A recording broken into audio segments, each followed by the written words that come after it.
Thanks for tuning in to Totally Not a Podcast, our new weekly show where we review each and every new Dragon Ball Daima episode.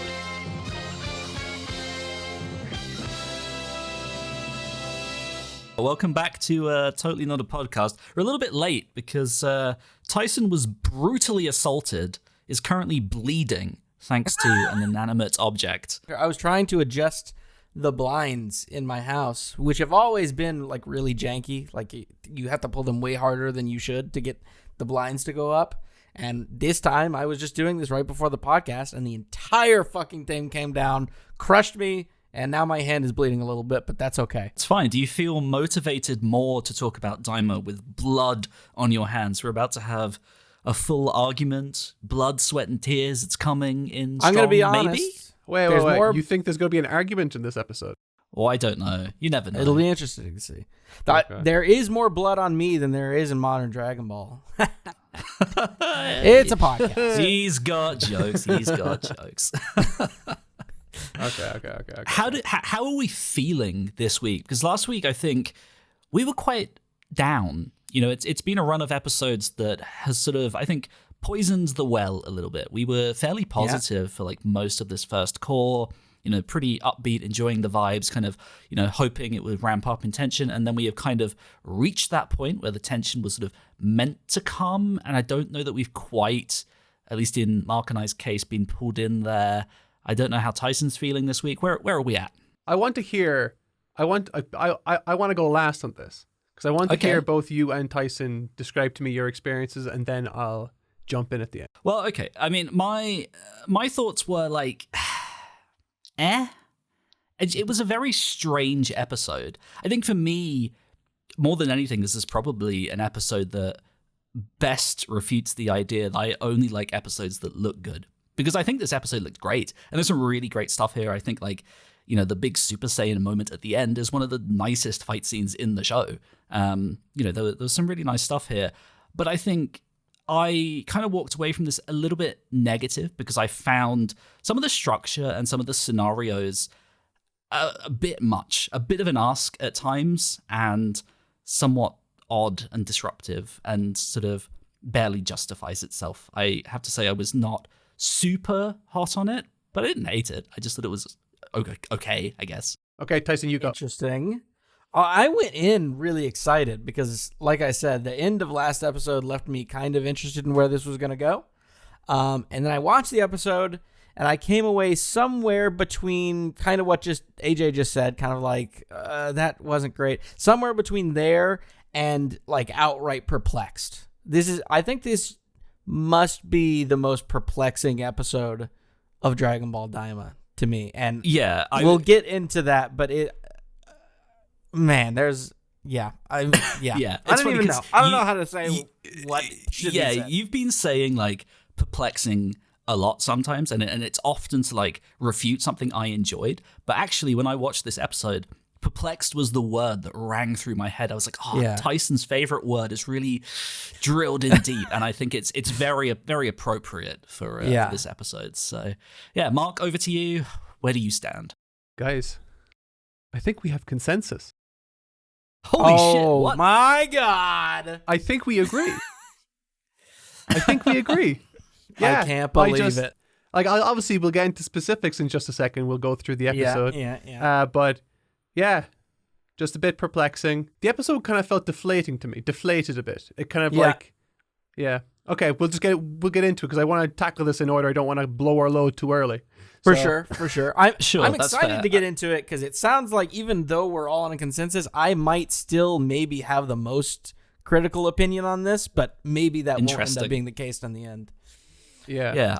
I think like at least going into this, based on some of the opinions I've seen around the internet, even from people who have typically been hot on Daima, I think this has fairly sort of resoundingly been, not sure about this one. So yeah.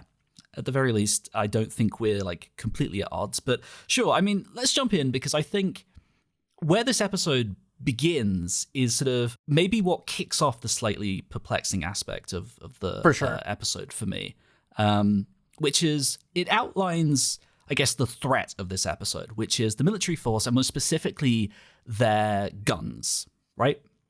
I've seen a lot of sort of defense online that, like, you know, hey, they have made an attempt to explain away the guns. Like, you know, it's not out of the realms of possibility that, you know, people in this world could make guns that are a threat to the gang.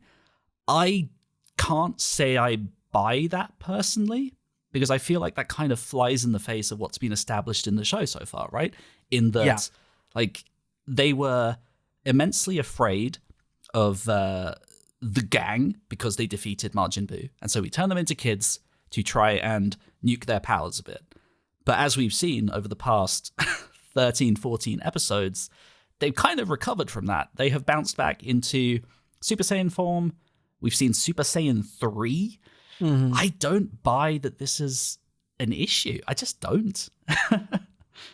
I agree. I kind of took two issues with this scene.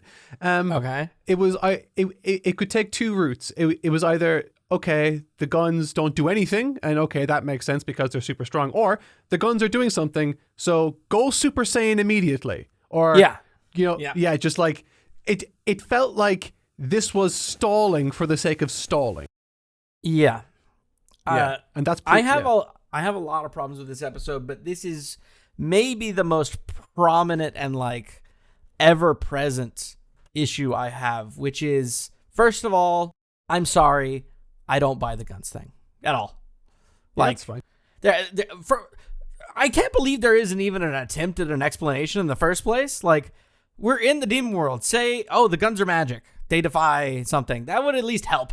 But we get nothing. They're just like, oh yeah, those guns really suck and they hurt.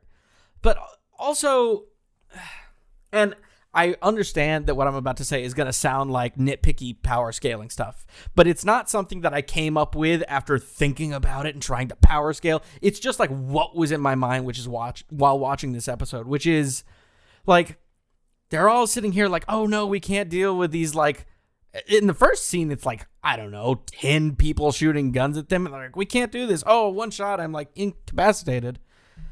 What is stopping Goma from rolling up on all three Tamagami with 5 guys with guns and just shooting that bitch until he dies? Like, these are clearly capable of taking down the guys that took down the Tamagamis. Why do we need anything else? Yeah. So, like, I could definitely see why some people, you know, if they just watch this and whatever, and they think, okay, this is not a big deal, it's whatever. That's fine. And I totally get that. And if you liked it regardless of that, that's totally fine.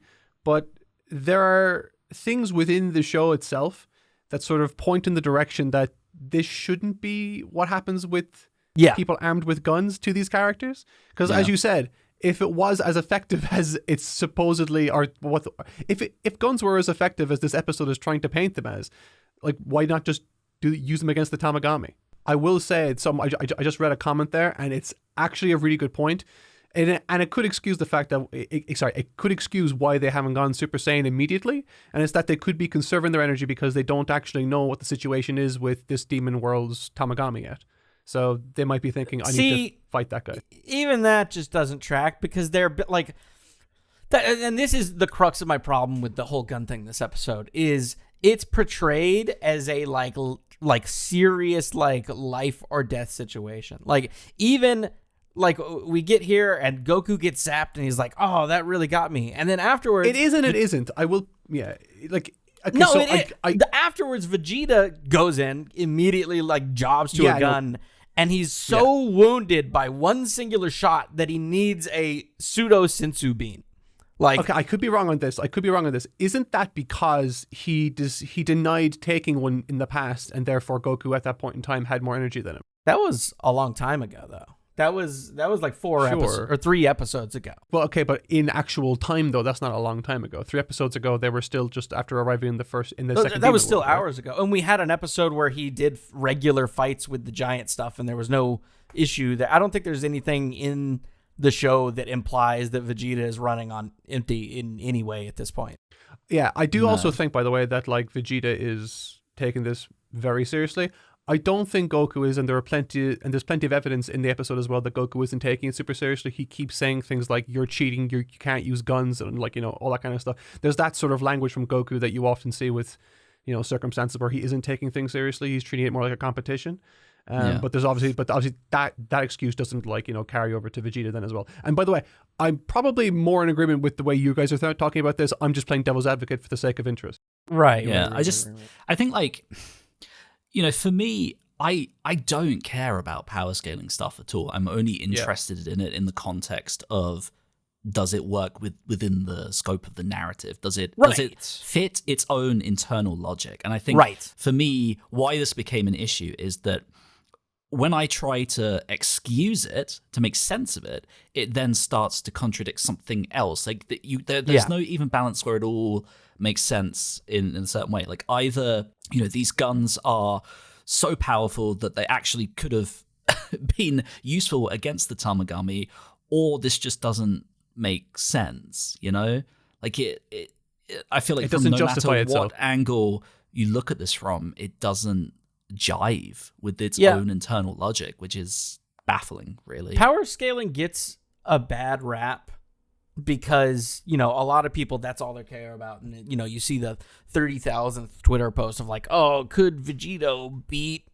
Zamasu? And I don't know, a lot of times it can just kind of become its own subculture and kind of eat itself, and that's a whole thing. But like power scaling, quote unquote, in terms of narrative is an important thing. Like power scaling is why the Frieza arc works. Like the entire arc is predicated around these like soft, hard rules and established these thresholds. Yeah. Yes, and the entire thing is working within that and trying to overcome it, and that's why Frieza is so scary, and that's why the Ginyu Force is so scary. Like, power scaling serves a narrative purpose because it is where the tension comes from something like this. It's like, here's Vegeta, he's barely strong enough to beat Goku, and he's rolled up, and now here's this guy who's literally 50,000 times stronger. How in the world is he going to overcome this? Like, it serves narrative purpose, and in this case, the power structure is active. The lack of it is impeding and messing with the narrative itself, which is not good. Like extremely distracting. The one thing that came to mind for me in terms of internal logic was thinking back to the Tamagami 3 fight, where it establishes that Goku and Tamagami 3 are moving so fast, like Pansy can't keep up. Yeah, I'm trying to remember if Glorio can't either, but either way, like they are operating at such a magnitude that this is just beyond what is normal. Now, okay, that's World 3, but I don't believe we've established that the military police who Goku has very easily beaten in terms of power and speed across all the worlds, really, are somehow stronger in this third world. Because the whole first world rather, the whole point of the military force, the Rangers, the Ginyu inserts, that they are the souped up, super strong ones that should be a threat. I feel like if we were battling or if had it been established that we were operating with people like that, then maybe you can justify that like their sheer speed could work internally, consistency wise, but they just don't. I just feel like it just fails, and it's silly because this feels. I feel nitpicky, but I don't think that's the case. I think it just feels like is pervasive in the entire episode. It's like impossible not to feel. I feel like. Well, I think this episode suffers from that predominantly because it's doing something that needs justification, but it never gives that justification. And so we're just kind of left to accept the fact that, okay, this is going to be an episode where they're going to not transform and coast because they don't want to do that yet. And so they also got to protect the other people, but that's not really made that much of a fuss about, or at least not as much as it should have been. Like, I would have at least preferred if there was more of an emphasis placed on, like, the likes of Pansy and Bulma and like Hebus or whatever, like if those characters, they offer something to the group that has been evident throughout the entire series so far, but now they're in a situation where they're going to have to be protected and where they're going to, cause a bit of an issue for the likes of Vegeta, Piccolo, and Goku, who on their own could deal with this very easily, but because they also need to play defense, they, are being outmatched and outgunned and whatever. Like, Yeah. there would be more of an argument to be made there because it's reasonable to assume that the majority of the group can't deal with these guns. But instead, the focus, and this is perplexingly, is placed on Goku, Piccolo, and Vegeta, the exact people you'd think who wouldn't have an issue with this. Yeah. And that, again, like to your credit, Tyson, I will say, wouldn't be an issue if they made some effort to address it, but Anything. they never do.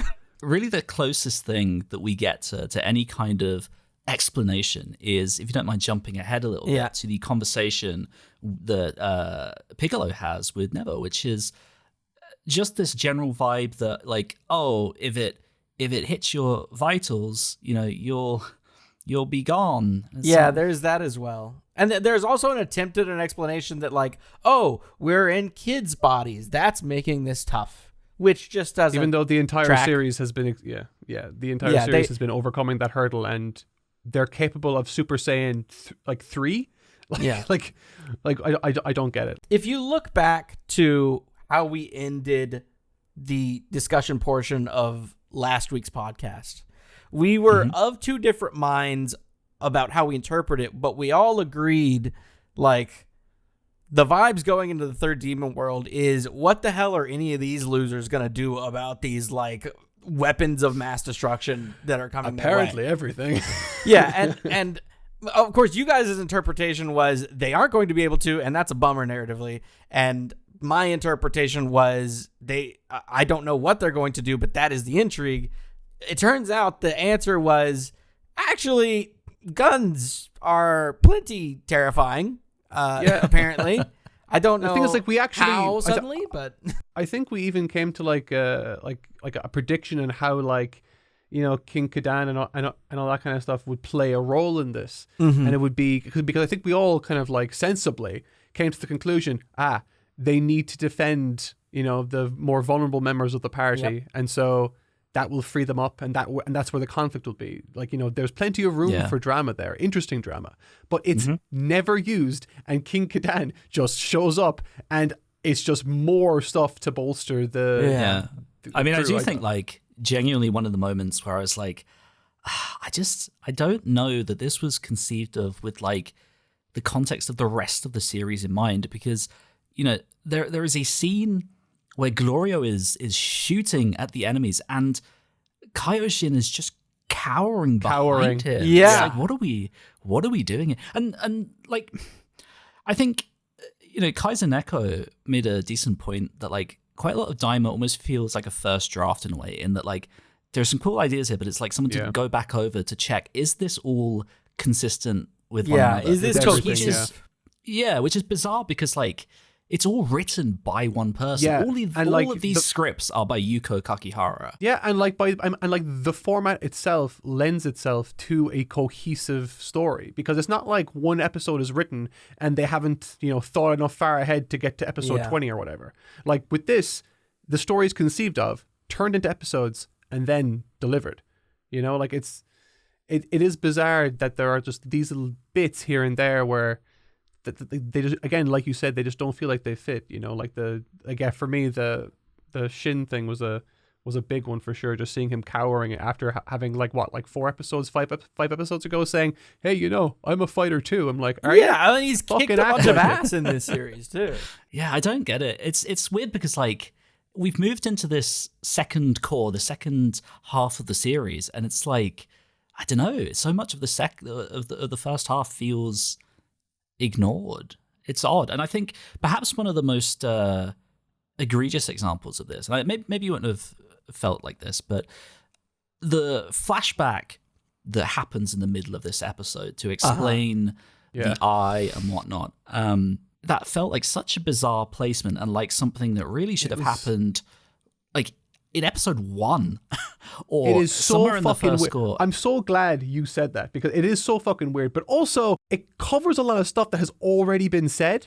And like, that can be fine, but yeah, it shouldn't have been here. It should have been much earlier in the series, and just putting it here it just feels, I don't know, again, not that this episode had any tension or momentum, but if it had, this would have been like, Stop everything. We're doing a history lesson. Yeah. 60 or 70% of which you already know. It's funny because I actually really enjoy this flashback sequence, kinda. I think like its presentation is I think it's neat. Bizarre. Like its presentation is like something from One Piece where like a narrator just comes in out of nowhere that we've never heard before.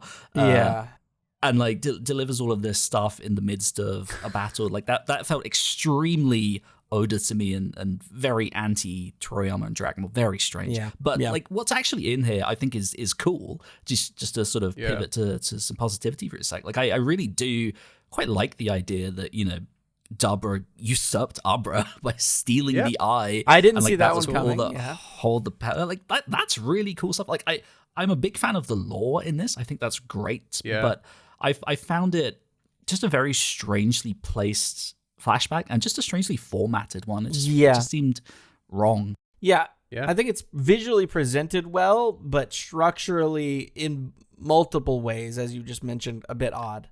We did get like some interesting stuff though, like narratively, if we kind of set aside what we've already said. Obviously, we got some more talk about like the eye itself and kind of like its role in the history of the Demon Kings.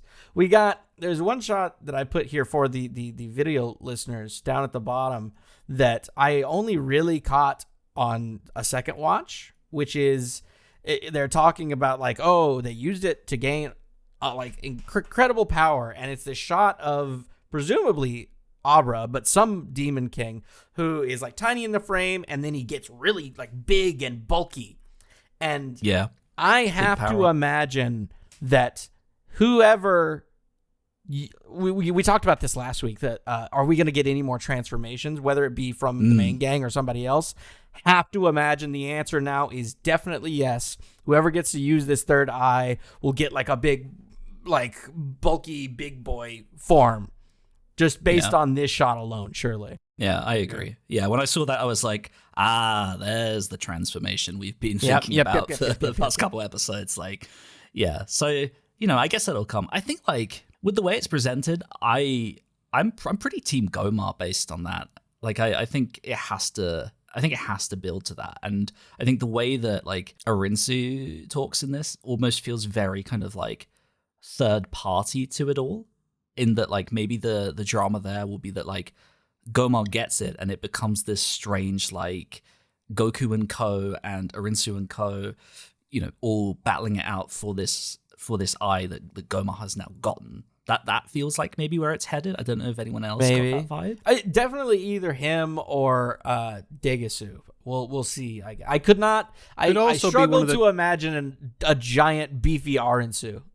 Well, like, it could also be like one of the like Majin Buu and Ku, right? Because they're sort of like kids, and that's what they're kind of like built up as well. To me, they're so goofy that like I just can't see them as villains. Which sounds bizarre because Gomar is the goofiest person on the planet, but I can certainly like sense a shift in him. Whereas like he definitely needs Buu and something to Ku, do. even in their most like serious moments, have still felt kind of wacky. I don't know. To me, it's just structurally they are a duo character, and the eye is a solo character piece. It's meant for a singular entity, so I have a hard time imagining it being used for that. But it could be either. It would be cool if like one of the hero characters got it as well, though, and they just kind of aged back up. That would be sick.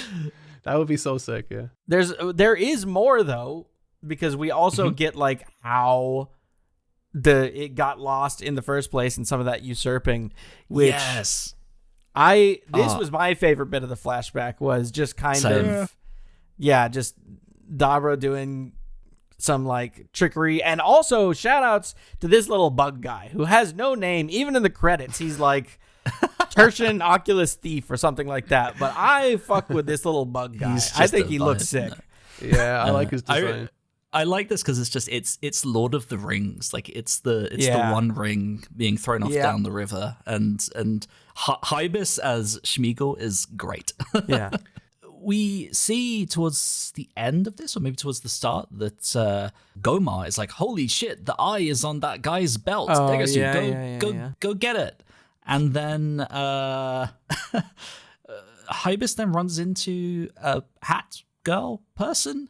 Now, initially I was like, oh my God. is Degasu in disguise? What is happening? That's But what of I course thought. that I thought that was too. but, but then that doesn't actually hold up because it cuts back to Gomar and Degasu towards the end of this episode. Post this happening, they've not moved a muscle. Nothing has happened. He's not even left yet.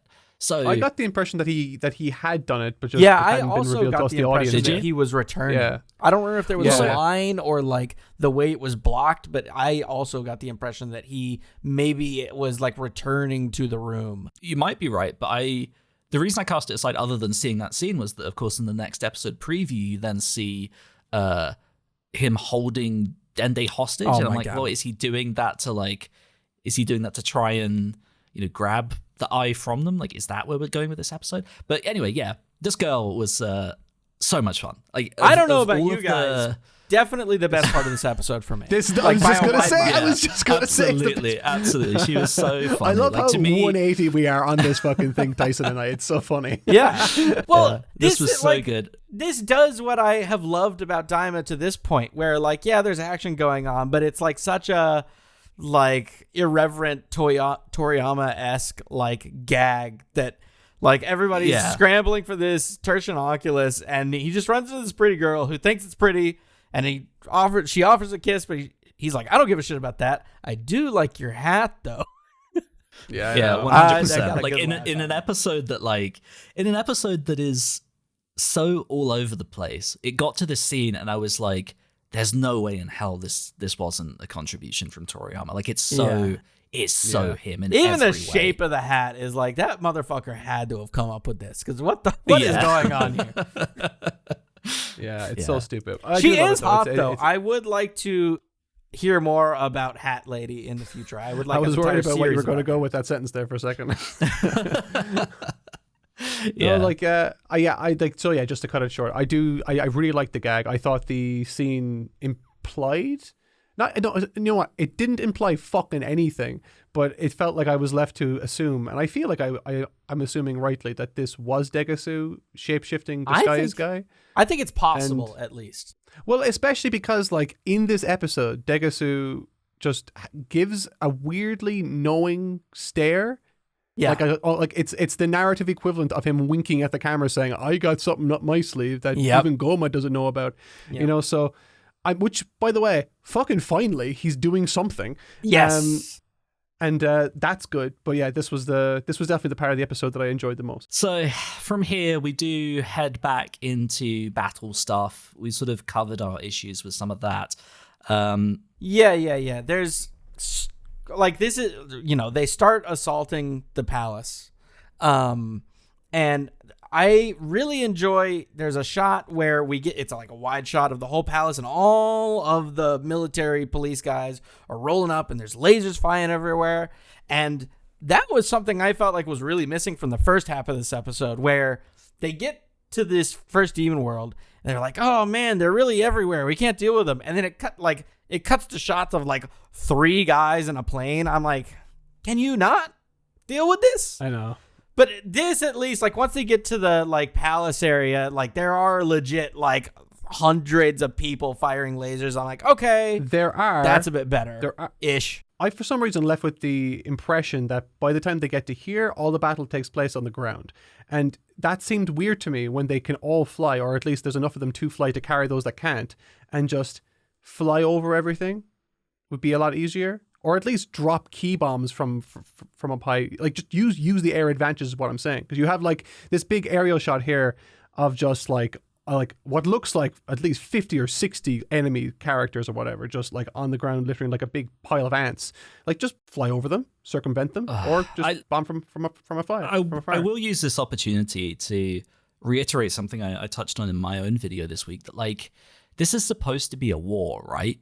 And they have all of these aerial shots of, like, just how huge the scale of this is. There are hundreds of soldiers all ganging up on them, and yet the scale of all of the encounters is minuscule. I mean, like, once you get to the actual fighting.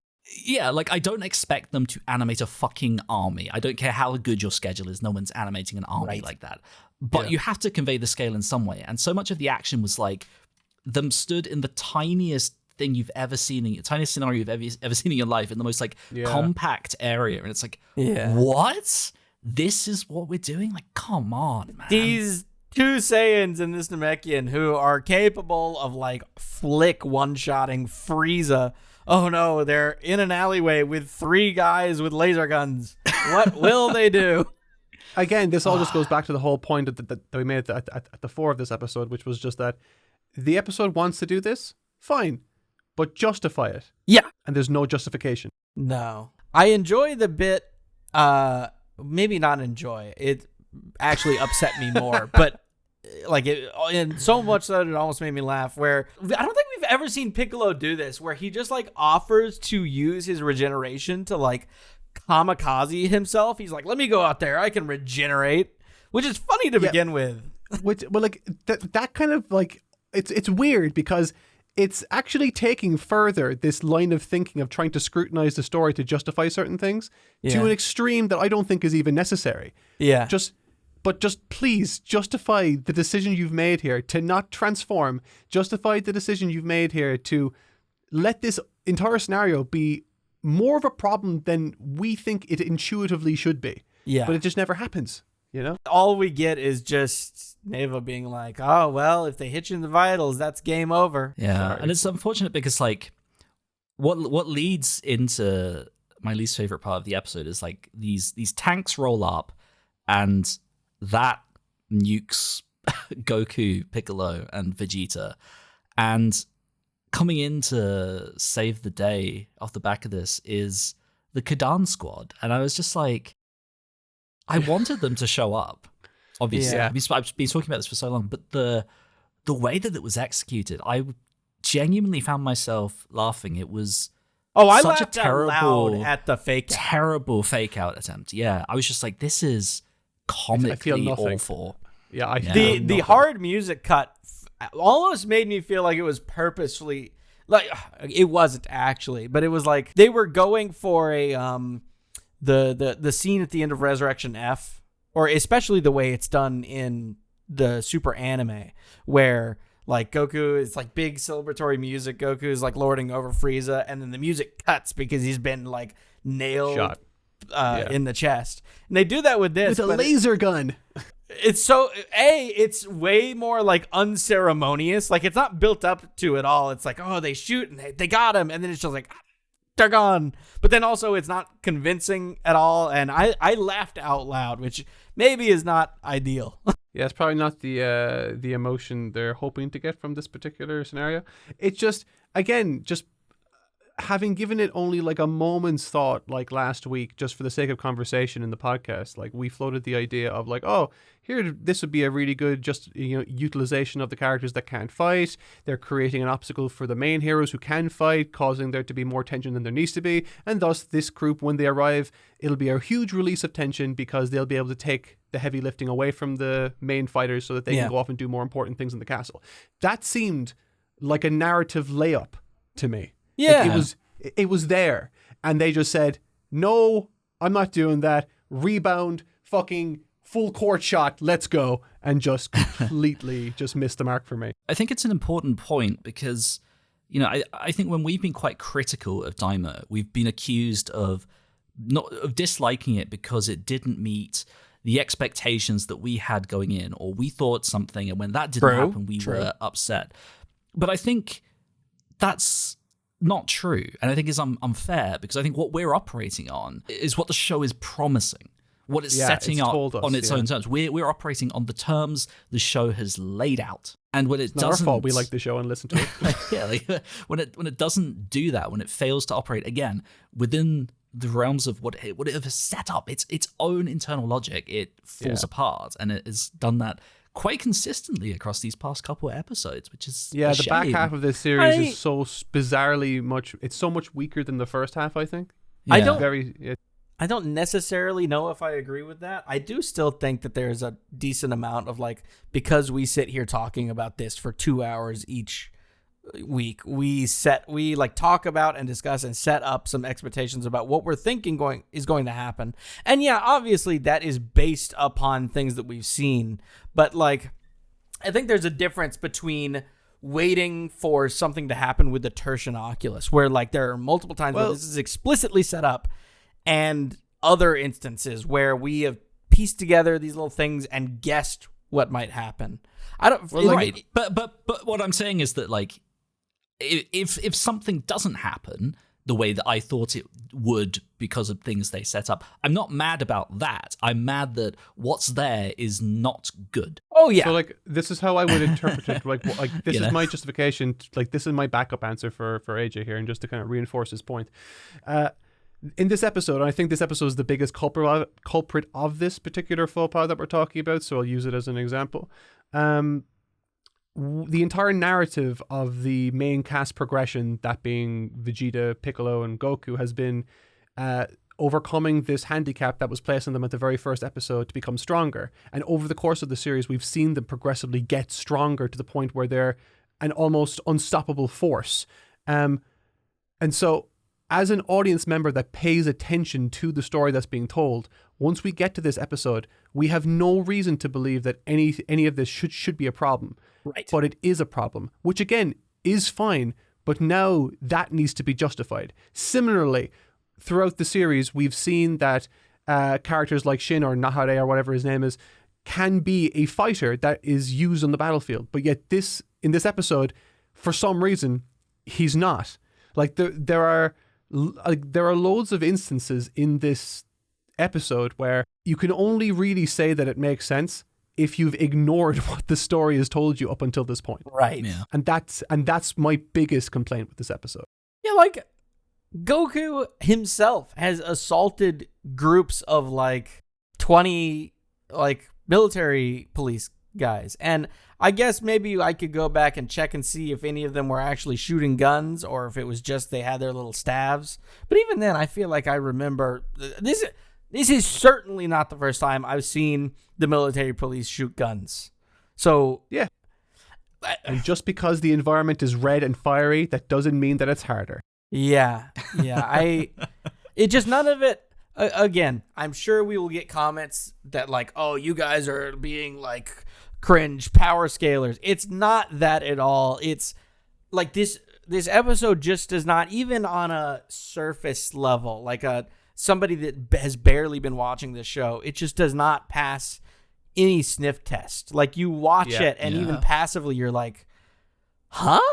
It's a shame. And like, you know, the Kidan aspect, you know, is certainly laughable. But I think what kind of makes it frustrating to me is that in spite of being frustrated that the scenario that we're in doesn't really make sense, doesn't work, there are still cool moments, right? Like, as you were saying, like the sword lady comes in sick, she's finally here. There's a great like the like one cut moment of them all teaming up is fantastic. Before that you have Goku, Piccolo and Vegeta all teaming up. Dude, that shot is so good. I cannot believe the how shot, fucking metal him doing like some fucking BJJ grappling shit is. Nah, it's a fucking Hurricanrana or a Frankensteiner. Wrestling fans know what I'm talking about. That's what that was. It's sick. It also, is very sick. We do get to we get to see what surely is one of the most transparent Toriyama additions this episode, which is him waltzing in the episode, and it's like, great news, anime staff. I've designed a tank. Please use it. Thank you. Absolutely. Yeah. But there is a lot of good solo stuff. Like I thought separate from the like narrative disconnect of this entire episode truly not making sense, I think the action itself was for the most part pretty enjoyable. I found some of it in the beginning where it was just like them going around and shooting singular key blast a little whatever, but especially once we get into the palace, I really enjoyed watching them run around and fight a bunch of mooks and kick their ass. Yeah, it's just the glue. I can't really fault good. The action at all. Yeah, the animation was great stuff. It's just the context around the action really is the only thing that hurt it. Really, the action 100%. itself, like AJ said at the start of the episode, like you know, this is some of the best action in the series. It's really good. Yeah, absolutely. Like, I think, you know, when it came to the staff trying to deliver the script, like, you know, what else can you do with a scenario like this? Like, Yeah. you had the great one cut sequence of the Kadan squad battling together, where it seamlessly swaps between all of the characters in a single cut. Like, that's sick. Goku battling is sick. Vegeta and Piccolo back to back taking down goons, sick. And it all heads into the climax moment where Goku finally does transform into a Super Saiyan, and we God. And suddenly Genuinely. everything's And easy. wins 5 seconds later. Like, one of the obviously, sickest, it's presented like, the Kadan crew are also helping, but in the episode, it really Fuck just off. feels like Goku transforms fuck. and then we win because no shit. Yeah. What this episode needed was for, and they can include all the fucking bullshit bells and whistles, all the planes, all the army, all the fucking tanks you want. What this episode needed was for, at the very start, fucking Goku, Vegeta, and Piccolo to just shoot through the entire, like, who remembers fucking Endgame? Remember Captain Marvel? Whatever the fuck she did, do that but with 3 people. That's what this should have been. You can come up with so many more interesting scenarios based around what was set up. This feels like such a Route 1 approach that doesn't jive with what's actually At all. Yeah.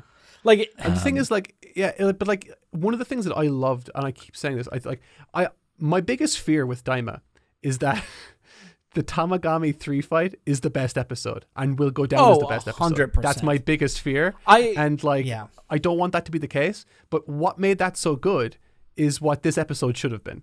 It should have been just them, the story of Goku and them, like, their journey through the demon world should just be them meeting or exceeding the expectations of those that meet them until they don't.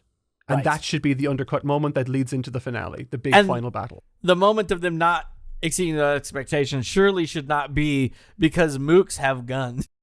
Exactly. Yeah. Even these should not be putting up more of a battle than the Tamagami. Right. Like, even the way this episode ends actually almost made me laugh out loud, where finally Goku goes Super Saiyan. We beat everybody in like what surely must have been 45 seconds. And then there's a shot of like, I guess we helped after all. And then they laugh. And I'm like, okay, what's next? And then the episode ends. And I was like, huh? Yeah, I know. Yeah, there's no cliffhanger. It was like, it was, there was sort of a, we sure did it, huh? And then it ends. Yeah. I'm like, it was bizarre. As always, I watched this episode with my girlfriend. And when the episode ended, we both just like looked at each other and were like, that was an episode of all time. We watched that. That was TV. I get the feeling that when next week comes out, that when I watch it, I'll have the opinion that this episode 15, and the eventual episode 16 should just be one episode. Yeah. 100%. Probably. Like, so much of the action This here should is have just been the A part unnecessary. At most. And that A part should have been fucking Goku, Piccolo, and Vegeta just Captain America, but fucking Captain Marvel just slicing through the entire thing, and then everyone in the background fucking panicking because the end of times has come in the shape of Goku, Piccolo, and Vegeta. Yeah. The bottom line for me, at least, is that, like, you can come up with 1,000 different ways to maybe headcanon away why the guns work, why the army might be a threat in some way. But I think for me, and maybe this is just extra miserable, but I think that is a boring concept. Guns firing at Saiyans and it's Piccolo, incredibly boring. That's not good. That is incredibly boring. That is there's a reason why the weakest characters in Frieza's follow used guns or those kind of laser things on their fucking wrists, and why that never did dick to anyone. It's because it's shit. It's boring. It's boring. It's just not good. I don't know, just like, oh no, they're all just going to get shocked to death. And to leave our dissection within the episode and move into us talk like theorizing or building separate expectations. Sure. We've already talked about how this could, if you want to do the police force being a threat, which I should say, I don't think that in self is flawed, because this is kind of like a Red Ribbon Army level, assaulting the base type situation. Yeah, that's so fine. if you want to do that, we've already talked about the element that you can play with, which is this is like a JRPG. They've got a bunch of people in their party, and 2 to 4 of them cannot keep up with this shit. Play with that.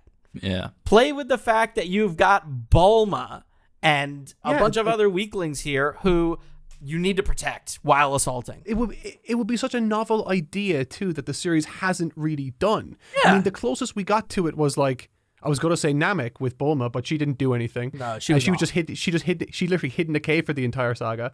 And the closest we got to that was maybe Resurrection F and that team battle where Gohan had to come in and kind of like help everybody. Yeah. You know, but there wasn't that much tension there. There was so much more to grow from that concept, but it never happened in this. And it was just, again, there was a layup for it. It was right there.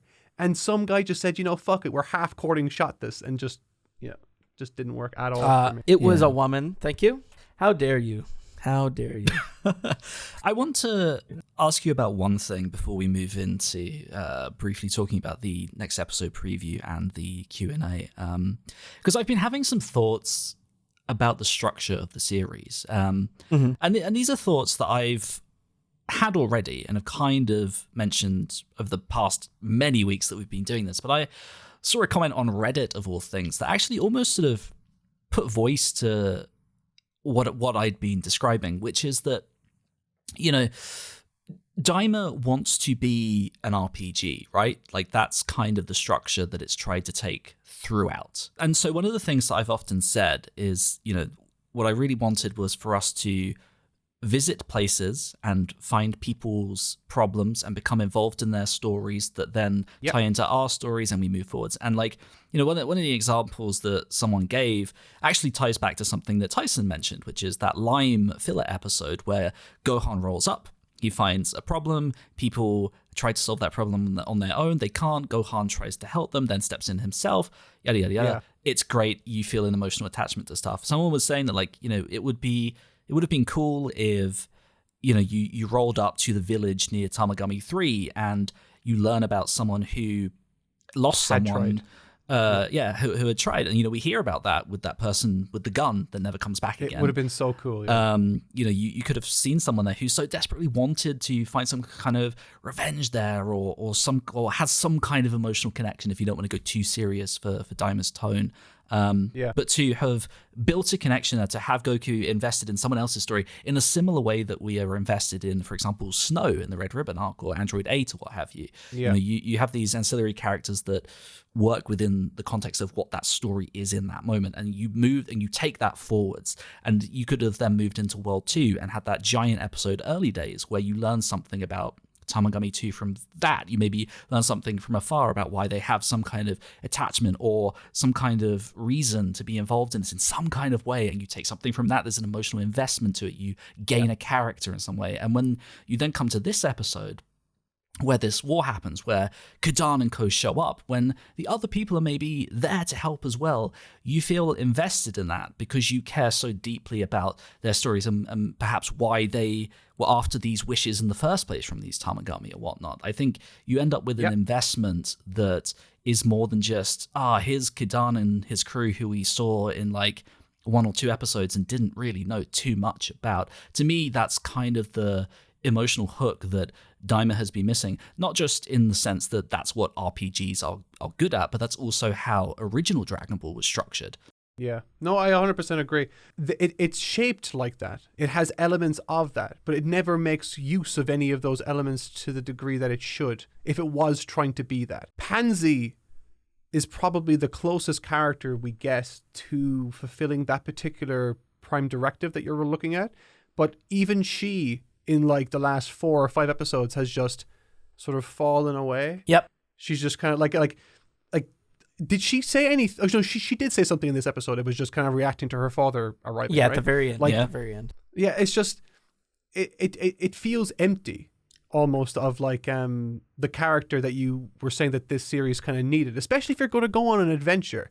Like, have it be a culmination of something. Like, if this is a war, let it be a war. And if you want it to be like, like one-sided in favor of the bad guys early on for reasons that you should absolutely justify, fine. And then if you did invest all that time in different characters, then you have that moment of like, again, another Infinity War reference, but like all the portals opening up behind Captain America. Like that's a really fulfilling experience for any viewer when you get to see, like the investment that you've put into this world on their journey, on their different friendships come to fruition and actually manifest in something that can tangibly affect the plot and the finale of it. But it's just, this just feels like, I feel like this episode, perhaps more than any other, sort of highlighted the failure to achieve that more than any other episode has for me so far. I think, talking about your point, AJ, I think I am in a slightly different view. I mean, I totally vibed with the storytelling approach for the first half or so of this series. It was, just from a storytelling perspective, was way more interested in being a Toriyama romp. It was interested most in comedy and character work and some cool action sequences here and there. And I think that serves what it was doing a lot better than kind of where we are now.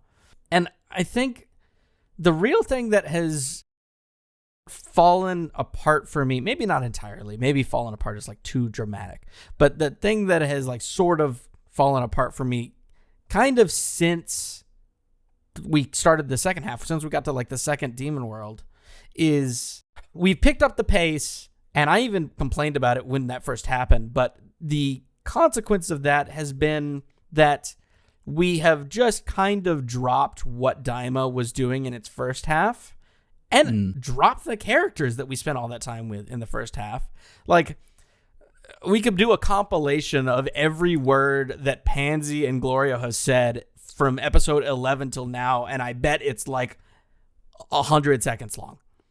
And so then what are you left with afterwards? You've dropped a good chunk of the humor and just kind of like lackadaisical whimsy, and have now focused on Goku, Vegeta, and Piccolo and Neva. There was no structural pivot to match that.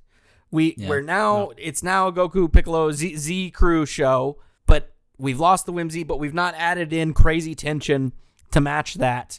Like, the narrative is almost kind of like still not giving shit about itself, but it also is trying to. And I don't know. I really do feel like there was a good cohesion in the first 10 episodes or so. I know you guys personally felt like trips to like Demon World 3 villages weren't as cool as you would like. I totally vibed with that. I thought it was great stuff. I never didn't enjoy an episode. I had fun with them. It was more just I wanted it to build to something that I don't know if I had the same. I thought that was just AJ's opinion. I think you and I were pretty aligned on this, Tyson, for the longest time. The first half of the series, the only kind of part of it that I had an issue with was maybe episode 3. But even outside of that, I think what we're feeling though is that within that first half, even though that we did enjoy it, it kind of like is still suffering from the pain that AJ outlined there, in that it didn't really sort of sow any seeds that could be made good on here. Like, they tried to do it with King Kadan, but that was like way too little and to a laughable degree. And the thing is, like, you're saying that, like, it picked up the pace in the second half, and like, to be honest, that's the opposite problem I have with this episode. This episode should have been fucking 5 minutes, given it justifies 5 minutes. It does not justify the 20 minutes it took to get through this stuff. I was definitely speaking broadly about the series post episode 10, not this episode specifically. We are both solidly in agreement that this really should have been 5 minutes at the most. And not even from like this is filler perspective, because I have seen some people say like, oh, we could have skipped this episode. It's not. I'm not complaining that this should have been 5 minutes in that not enough happened. I'm saying this should have been 5 minutes because this is a silly concept to begin with. Yeah. I've also seen like theories out there about like, oh, well, maybe Toriyama's input was only in the first half, and unfortunately the second half was following his passing. I can tell you definitively that's not the case. This episode, the series was written 2 years ago. Like, we are what is there is the show. So like, you just judge the show on its merits. Based upon what we've seen, I really struggle to imagine that this is a Toriyama thing and having a much easier time thinking that this is a writing and structure thing. Yeah. I think like Kakihara is not exactly known for being a phenomenal writer. She's had a couple hits, but I think is largely like if you look at her body of work, it very much sits on average in like the 7s, the 6.5 to 7 range when it comes to audience reception. So like I think that certainly plays a large part of it. You know, when we've seen Toriyama's scripting, you know, we've had access to all of Resurrection F's script, for example, and he really cares a lot about, you know, the character and the comedy and all of that stuff. And then when it comes to the action, he just kind of leaves it to the actual screenwriter who is involved. And so I think, maybe what we're seeing here is his input is similar to what he does with Toyotaro. It's like, oh, I'm really interested in the gags. And that's why we found the Hybris stuff so much fun, and you know why we found a lot of the comedy in some of the past episodes really strong, and why maybe that first core, those first 11 episodes or so, is so fun and comedy driven, because that's where his emphasis was the most. But you know, it's hard to say, and like it's even if he like even if this was his doing, we'll never know. And I guess ultimately it doesn't really matter. It doesn't change our criticism in any way. No, of course. It is strange though that I think that your assessment, AJ, is probably correct, but it's so ironic then that like my favorite part of the series so far has been that fight that Goku had with Tamagami 3. Well, it felt so intensely Goku that like I don't know. Well, it's funny you say that, because I was just going to kind of snap back a little bit and say, I don't think that, like, even just watching this, the way I have felt has not been that Toriyama's contribution lies solely or even primarily with the comedy. Like, there's definitely a lot of comedy where, like, a joke is delivered, and I'm like, that could have only been from the weird-ass mind of Toriyama. But there has been plenty of character work and narrative work and even some like subtle action stuff that does feel very much like it is from his hand rather than anyone else.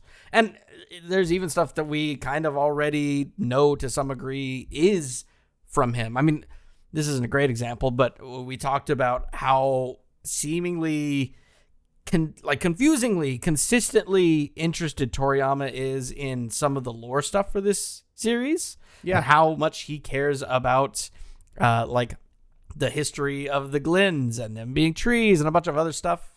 So I really don't think that Daima is a case of he got really interested, but all he cared about was the jokes. Like, I do think that he had a pretty pervasive hand. I think it's either, my guess anyways, it's just an opinion, it's either A, that he kind of did not have as heavy of a hand in the back half because it was starting to get more serious and that isn't quite as much what he cared about, or I think the second one is what I tend to think most, which is the foundation and even specifics that he laid out are often, especially in this back half, not executed on a writing and planning and direction front as well as they should have been. Like, even just structurally, dedicating an entire episode to this plot beat is bizarre. Yeah, is a mistake from the word go. Like, you could say it's perplexing. I would say it's perplexing. I would say that.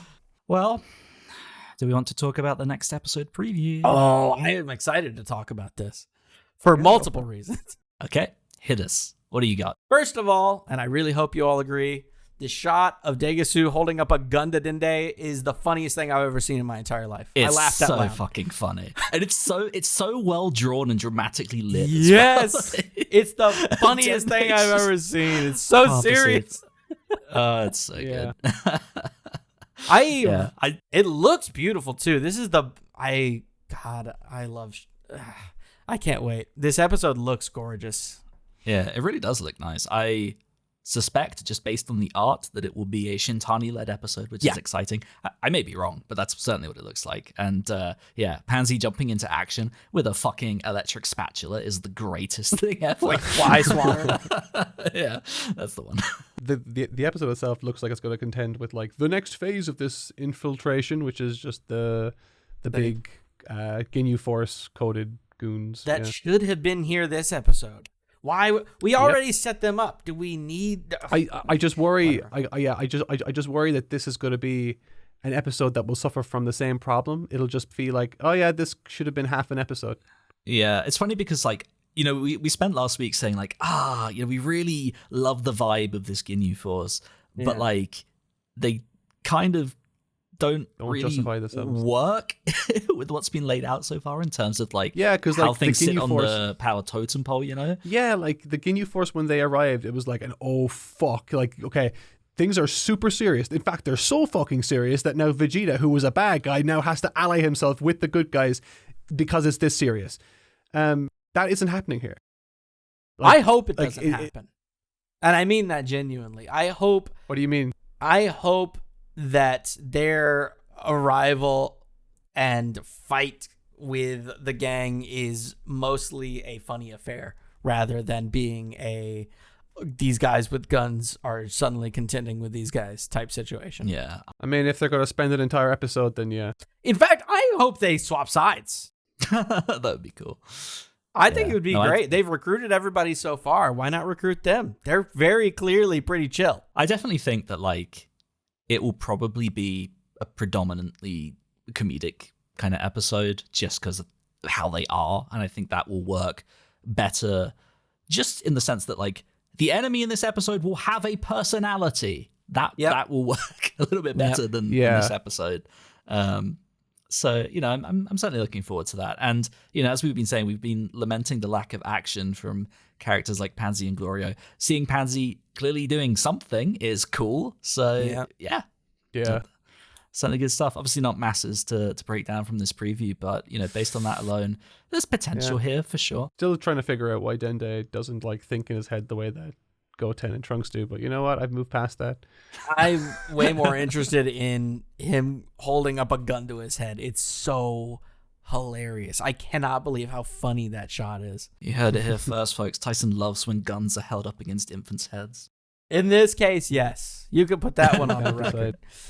I mean, that's about as much care as the people in this series have given Dende so far, so it's fine. Yeah. There was a him. Like we got a really, like, in retrospect, a very random scene where this woman was reading a story and Goma didn't like how they were reading the story to Dende. Yeah. And I think that might have been the last time we saw him. Yeah, no, that is the last time we've seen him.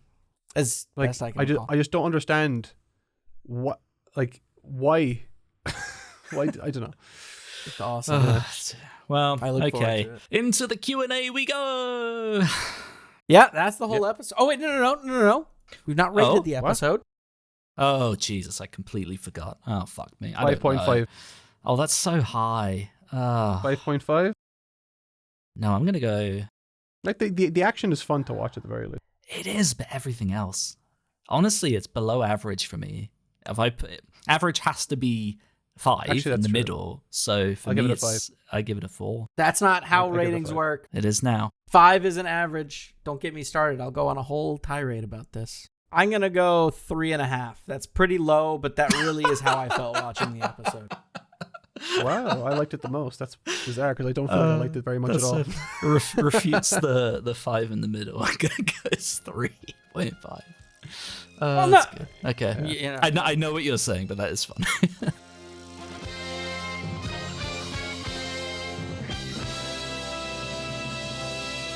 Crimson Elucidator says, writer of DigiTry really letting the series down. Yeah. It's so weird because like her history is so all over the place. Like, you know, the people say the Urusei Yatsura reboot is like really good and well written, and she's the series composer of that show. She helped out with Kids on the Slope, which is a phenomenal anime. So it's very peculiar. Just how inconsistent her work seems to be. Yeah. I mean, I've not seen Try, but that has a diabolical reputation. But like, I don't know anything about any of this stuff that she's written before. I can only speak to what I've seen in this, and there are aspects of it that I like, but But the trouble with it as well is that like anything that we like will be attributed to Akira Toriyama. Anything that we don't like will be attributed to her. Yeah. And she's sort of in a weird spot that way, and I want to be, just I do that's think very, about very that. fair. Yeah. I do think because it's about funny that. because like we do often attribute so much good to Toriyama, and he well and truly deserves it. And I would never want to speak ill of someone who's passed, but at the same time we also have a whole Resurrection F script that he penned himself, and That's that true. is very bad. So it's not infallible. So, Yeah, definitely I need to think keep there's that in lots mind of and be things fair. that she's written that I think deserve a lot of credit. For one, and this doesn't get brought up enough, which is even if Toriyama is the one that wrote and structured the jokes that we love so much, she still manages to write them into the screenplay in a way that lands, which is has happened basically every single time in this series, but I promise you is not a given. You can have good jokes that are not written well enough to land on the screen. And that alone, I think, speaks highly of her on that front. For sure. Toddy Terrence submits, they say, what if Ku absorbs Do? Goma gets evil third eye and transforms. Ku sees this and absorbs Goma as well. I think for me, why I would say probably not is that like the show's had a fairly consistent pace to it. As we've seen with this episode, it will dedicate a whole episode to nothing. Yeah. And then sometimes action episodes will be like 2 seconds long. I just feel like that's so much stuff to happen over the course of a couple episodes that I think if you ever want to predict what happens with Daima, go with the simplest option, because I think that really sums up the approach to the show, which is fine. That's not a negative, but it's it can I be think if the simplest option is boring.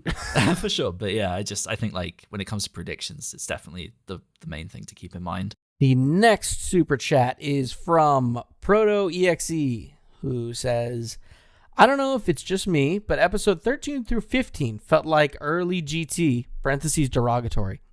Hope for a Neva betrayal for tension, because I've lost interest in the villains. How about you? I don't think I have any interest. Like right now, I'm kind of like, I feel like it's so obnoxiously obvious that like Glorio's going to do something nefarious to backstab the team because, he insisted on having to carry one of the Dragon Balls. He hasn't really said much of anything to get him out of her consciousness for a while.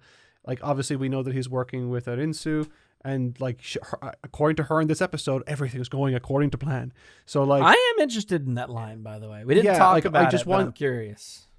I want that ball to drop because I'm sick of it floating and me waiting for it to drop. Yeah, you know what I mean? Yeah, I just want it to drop because, like, yeah, it's fine, it's good. Just drop it now, please, because there's like I want to end the pretense that like this show is like, hey, you won't believe what's going to happen here with Gloria. I'm like, is it going to be this thing? And they're like, you won't believe what's going to happen. Tune in next week. I was like, just get it out of the way. I know what's going to happen. Stop.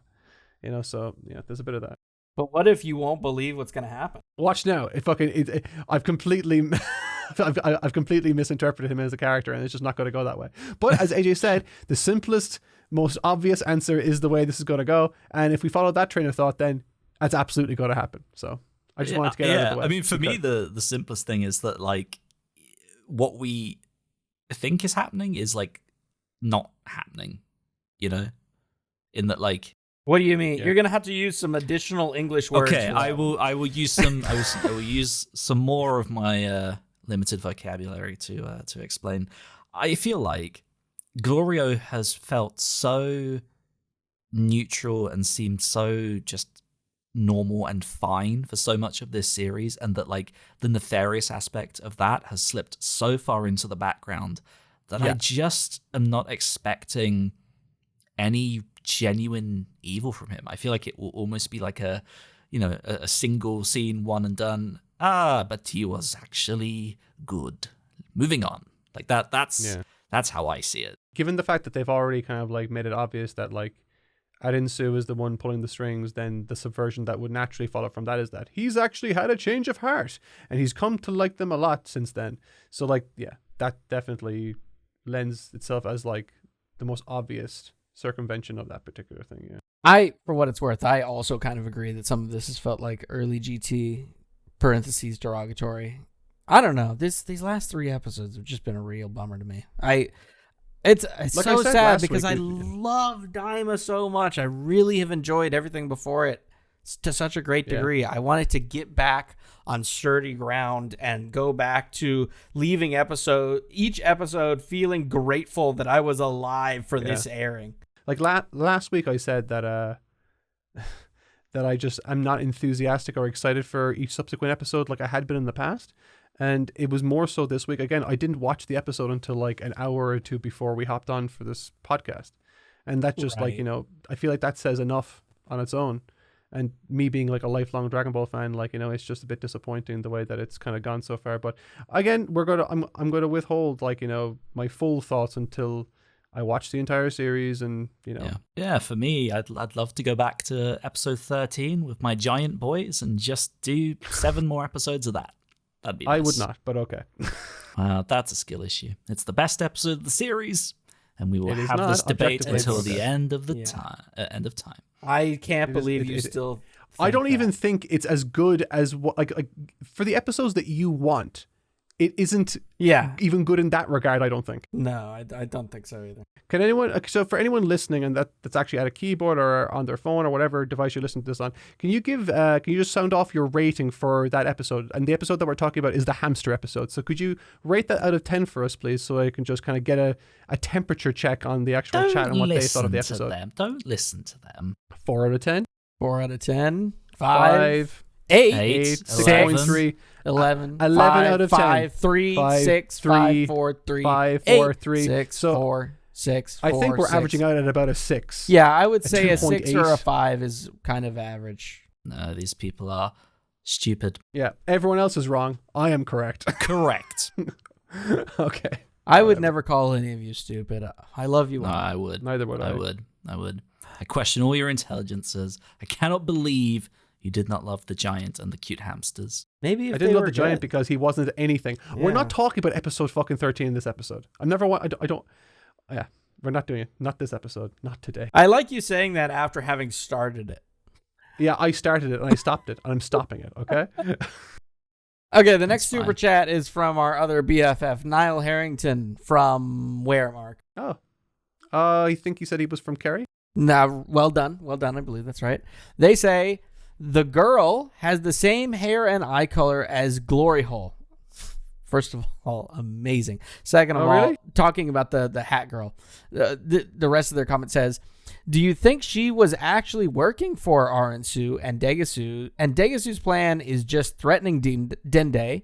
Also, Glory Hole disappears around the same time she arrives. Yeah, I remember him being absent from the room at some points. I don't remember which of you was saying God. was sat there. I'm not even joking.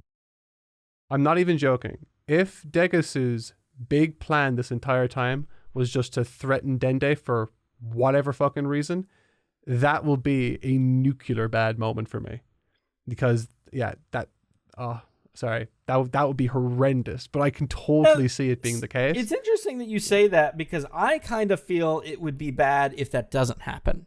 Because, really? That is the original inciting incident here, is that they take Dende, and that's why they go off. So if we go this entire series without them using him as leverage, I would feel like that's silly. Oh yeah, no, they could use him as leverage, but just I'm just thinking about so if the circumstance ends up being something akin to Degasu makes a gambit for control or power or to subvert some order of Goma for whatever reason and uses Dende to meet that end, I would just be asking myself, why didn't he do that sooner? Why now? Why now of the most tumultuous of times do it? So if I'm just saying under those circumstances, if that's why the scene plays out as we've seen, I would be pretty miffed. It would make more sense for him to have been the girl. But if it was in fact Glorio, or which again could make sense because if the colors match, then yeah, that's great. And really well observed, by the way. I did not catch that. Yeah, I didn't catch that either, for what it's worth. I want Degasu to surprise me or I want him to either surprise me or stay the same. Be a subservient Those dipshit. are the two options, but, yes. Yeah, but if he tries to kind of half-heartedly go against Goma for whatever reason, in whatever fashion he ends up going for it, and it just doesn't feel good, that'll just be another thing that I just won't like, and I just don't want it to be the case. I'm ready for him to do something, because up until this point, his inclusion has felt like borderline perplexing to me. Like, why are you so here? far, it's felt like he's just, I feel genuinely, it feels like he's been there just to be someone Goma can talk to. Yeah. Yeah. I Which, feel not the best character trait in a new character. No. Like, because if you think about, we always talk about that, like, structurally, Goma is kind of a peel-off type, right? And so what does that make Degasu? That makes him the, like, Shu and my stand-in. Yeah. But they did stuff still. Yeah, they were interesting because they play off of him in, like, a comedy front, whereas... Yeah, but they also kind of carried out his, like, orders. Yes, yeah. Whereas we haven't really gotten much of that from Degasu. He's just kind of sitting there. Yeah, he's standing menacingly. Goma told him to... Yeah, like, he flew the plane in episode 1 until Goma said, move over, I want to do it. And then he moved over. He stopped Popo, I think, from trying to do something for Dent. I think. And is that it? Yeah, well, I mean, he flipped the switch. He flipped the switch for him. That's something, right? Sure, maybe. That's kind of it, though. I don't know. I look forward to seeing him do something. Yeah, same. It'd be nice that if I wasn't saying that at the 5 episode left, mark. Yeah. Joe Madre submits in. They say, maybe Daima would have been better if it was a movie. This story is starting to feel like it was forced to fill 20 episodes. I feel the opposite. Yeah, I feel the opposite too. I feel like once everything is said and done, I'll be able to go back and look over everything and think, subjectively to myself, of course, that like, okay, there could have been maybe 3 episodes that you could cut out of material, and then I would probably use those episodes then to beef up the elements of the show that I wished were given more attention to. Like, again, creating episodes that we were discussing earlier that kind of like culminate to a big sort of togetherness vibe at the end. Just that kind of stuff. I would like, realistically, I would probably end up making it 20. I probably end up adding 5 or 10 episodes to it. Yeah, if anything. I think that this is a show that would have really benefited from 30 to 40 episodes rather than 20. I just don't agree that runtime is an issue with this series at all. It is how it uses that time. Absolutely. You clock together like how many hours 20 episodes is. It's just shy of 9 hours, man. That's so much fucking time. Yeah. No, it should be better than it is. I'm just saying, like, for an optimal thing, for me, I just make it longer. Well, I'm not saying it doesn't have enough time to do what it's done, because it does. Yeah. I'm saying this sort of story would have been served better with more, like, the story itself could have been formatted better with more time. Like, it is like a JRPG action adventure romp. I think that itself would have been better served, with a longer runtime, with more time to develop those feelings for and relationships with the people of the demon world better.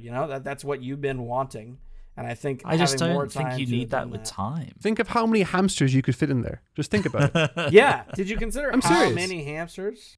Or giant people, you could see what a day in school was like for him. Maybe he got bullied by giant bullies, who stole his giant lunch money. Like, there could think of the possibilities for hijinks. We could have giant hijinks. We could have had that if they didn't dedicate 15 minutes to fucking pointless lore drops so often in this show. Like, I don't mind the lore drops. It's just like it needs to be. But the lore drops have meant fuck all. They haven't had any relevance. They're the equivalent so far as someone pushing pause, whipping out an encyclopedia book, the fucking Daizenshu, and going, True. Entry number 4. Here we can see that the Garidians were seeds. Like, fuck right, off. but I don't think. I think the lore is interesting, but I just think it could be integrated into the story better. That's where my mind would go, rather than just getting rid of it, entirely. I don't think that's how you fix this series. That's how you fix this series if you take what's there right now and splice in a load of extra episodes. But that's not how I would do it personally. Well, you would have made the hamster episode, so maybe you should just not be allowed. The hamster episode is great fun your that was hand put in it in a regardless. very bad place in the series. I It do didn't actually belong there. want to just put like I want to put this up to the chat because I would like to know if they would sign off on this, right? But I would like for the final, we have 5 episodes left? Yep. I would like for the final 5 episodes AJ's avatar on screen to be changed to one of the hamsters from that episode. Just because I feel like spiritually it would inject a lot of fun. It's going to be a hamster throwing up 2 middle fingers to the 2 bozos above me. Yeah, would that make you happy? So Tyson, the move now is just to kind of like, instead of doing that, we'll still use the hamster, but we'll just we'll like superimpose like one of those like buttholes that was drawn on the dog onto the hamster's ass as well. He's looking behind him. I think that'd be a good one. Yeah. No, yeah, I'm down with what you're saying. I'm picking up what you're putting down, and I will comply if given the materials. Let's see, what is the next super chat? I've lost my place because we were busy making fun of AJ for liking a bad episode. Best episode. The next question, super chat, comes in from some strange fellow by the name of Cheems. Who says, I know him. Who says, I have a feeling that the third eye will end up in Hybis's hands again, and by the end, he'll end up ruling the demon world as a gag. Also, hi team. James is one of our backup editors for the channel, for those unfamiliar. Yeah, he's a great asset to the team. I actually like that idea. I love Hybis, but I also think that he wouldn't want to be king. Yeah, he surely couldn't be asked unless he's offered a bunch of hats. You got to consider the hat angle. Yeah, he might like the hat. You never know. Maybe that's why this happens. It's not setting up any Pegasus stuff. Maybe it's just to establish that he gets offered hats, and that's why he becomes the next Supreme Demon King or whatever. I do kind of like the idea of like, he wouldn't want to be king because it has so much responsibility, but like he wants to do it because he gets like a cool hat and like riches and fun shit, gets to do his ballet and go to the beauty parlor and stuff. But like behind the scenes, like Pansy's running the show or something. Yeah. Yeah. Who do you think is going to be the Demon King at the end of this? Because obviously it won't be Goma. Who will take that place? Yeah, I don't know. I would be really disappointed if it was King Kadam, but I feel like that's the way that it might go. Piccolo stays behind. Just like in GT. It's like in GT, he stays in hell. Yeah. That would be perfect for this show at this point, yeah. That would certainly be funny if nothing else. The next one is once again from Unscathed Dart, who says, "Love the Daima redraw vid, Mark. Very informative." Actually, a lot of the information came from like AJ, and you guys helped out a lot in that script as well, so you guys can take credit. Yeah, there was a funny thing with that redraw video where I really wasn't a part of it for most of it because it's kind of an AJ thing. He had kind of something in mind, and Mark was right there with him. And then at the very end, Mark messages me and he's like, "Hey, can you do the rest of this video?" I was like, "Okay." I haven't paid attention at all. But I will catch up and write this. And then I wrote like the back half of that video in, I don't know, like half a day or something. You'll notice the shift from like talking about the art to Daima is good. We must justify all the good stuff. Yeah. Well, that's not true at all. I feel like most of the back half is us talking about how the adult things work better because it's a lot of stuff with Super Saiyan 3 Vegeta. Mark got to take the pro side. Yeah, I just saw a lot of comments that reminded me a lot of the comments when you were like extra positive about the show. I would have loved to do the opening bits because I had lots of stuff that I could have said about, like the Tamagami fight and how much that works being predicated on like the size and stuff. But the remainder of the script, I had to take the anti side. All the responses to that argument were like, just make the Tamagami bigger. Despite the fact that I said that I wouldn't ever hate on a TNM viewer, I'm going to say that whoever said that's dumb because it's not that Tamagami is bigger than Goku. There's lots of enemies that Goku bigger. Looks diminutive. Yeah, he is a little tiny firecracker against you see him like leaning up against the side of the kind of like ring like this, and he's just kind of like leaning on it like this because he's too short. Yeah, it's a fucking ant versus a gorilla. Like it's not the same if it's a human versus a giant gorilla. Yeah. like we say it in the video, like, but like, you know, if you're looking at Goku as a Super Saiyan in a fully grown man, he is every bit of 250 pounds lean beefcake muscle, and you have then a tiny child. If you say that the only way to kind of like remedy that disparity is by just making the Tamagami bigger, we are living in two astronomically different planes. Yeah. I think you could just look at movie 13 against Hirudegan and be like, there's a very different vibe when you make something very, very, very big. It has to move very, very differently. Yeah. Well, again, if we're going like kaiju big, then that just changes the dynamic entirely, and you can't have what you. Yeah, that is a different fight entirely, and not to say that fight couldn't have been cool, but it's different. It is a fundamentally different thing. What's the next one? Oh, here we go. From Quantum Chris, who says, it baffled me as well how the focus on the battlefield was centered on Goku, Vegeta, and Piccolo instead of the only vulnerable characters. Should have leaned in on protecting Bulma for some tension. Agree 100%. Yep, that is 1,000,000% my point of view. Yep. That would have made this episode at a minimum sensical, if not maybe good, depending on how it was executed. You never know. One Cool Boy 98 says, when Daima started, I thought it'd be a great opportunity for characters like Baba and Chaozu to get involved. Baba is all magic and Chaozu is child-sized and would be instantly able to use his ki. I'm going to be honest, I haven't thought about Chaozu in about 15 years. Yeah. I do kind of feel like that as well. That's so mean. He's so cute. When was the last time you thought about Toriyama Chaozu? forgot he existed as well, to be fair. No, we will not be predicating the Toriyama forgot meme. I think about Chaozu for the dumbest reason, which is that he is drawn in the most terrifying way in the group shot at the end of the Dragon Ball Kai opening. It is truly horrifying stuff.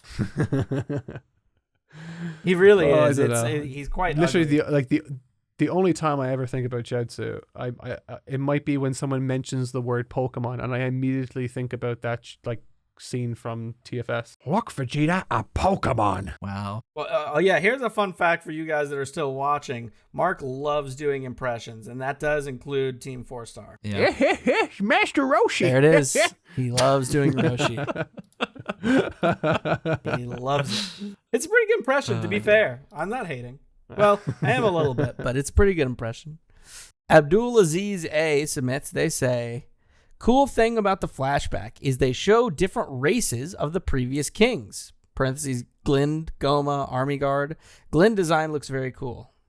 That's not quite true, I don't think. Yeah, so they showed a bunch of stuff in shadow that you can't really see. In the storyboard, they were amorphous blobs, and they don't have any designs, so I'm fairly confident that the director just says to the animation director, draw some cool shit here, because they kind of just look inspired by old Toriyama designs from Dragon Quest. It's not even kinda, it's very specific. One of them is a Dragon Quest 3 enemy.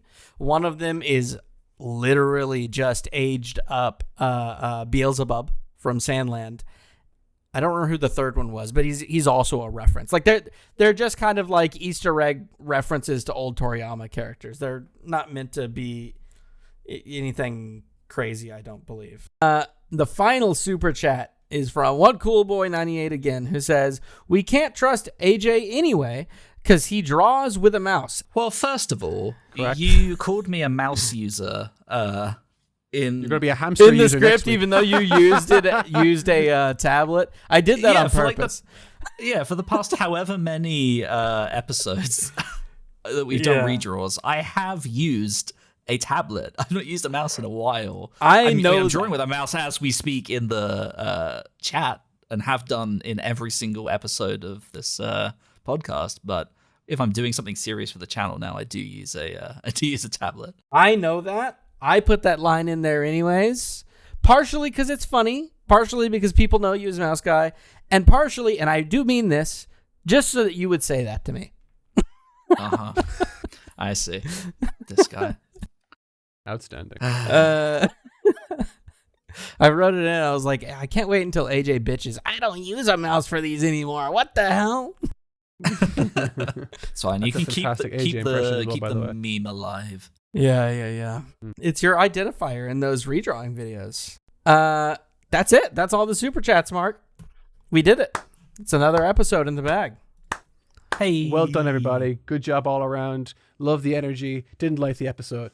Hopefully that won't be a continuing trend for next week, but you know where to find us. Same Dragon Play, same Dragon Time on this channel.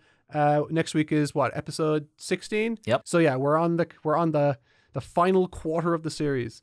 Will it be good, or will it continue this downward trend? Only time will tell. All I know is I am mildly excited. Goodbye, everybody.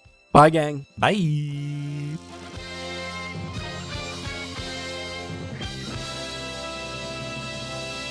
If you enjoyed this and would like to tune in live, be sure to head over to Totally Not Mark's main channel, where we live stream this podcast at 8 p.m. UK time. That's 2 p.m. Central every single week until the end of Timer. Thanks for listening, and we'll see you next time.